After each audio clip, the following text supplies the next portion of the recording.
জুলাই সনদ প্রণয়নে যতটুকু রাজনৈতিক ঐক্য হয়েছে ততটুকুতেই সন্তুষ্ট থাকা উচিত বলে মন্তব্য করেছেন ঐকমত্য কমিশনের সদস্য ডক্টর বদিউল আলম মজুমদার।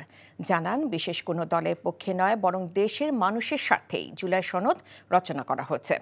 বুধবার ঢাকা বিশ্ববিদ্যালয়ে আয়োজিত এক সেমিনারে এসব কথা বলেন তিনি।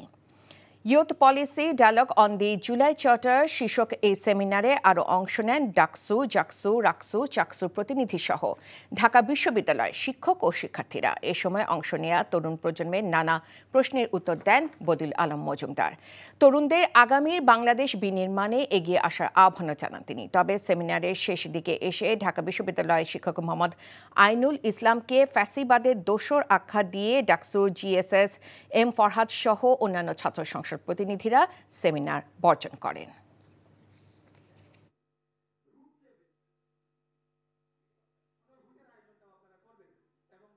তোমরা যদিও প্রায় সবাই একই ঘটনা, প্রায় সবাই, কিন্তু তোমরা একমত হতে পারবে না। It's like pulling the teeth. So we have tried our best, এবং আমাদের কোনো বেস্ট ইন্টারেস্ট নাই। Ainul Islam, who are the teacher of University of Dhaka, and we have the several documents who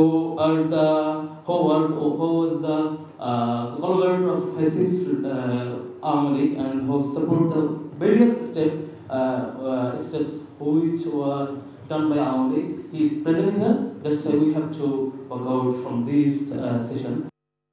bundle থাকলে প্রতি সেনমানিতে টাকা বাঁচবে। বিকাশ send money bundle কিনে জিতুন প্রতি লেনদেনে।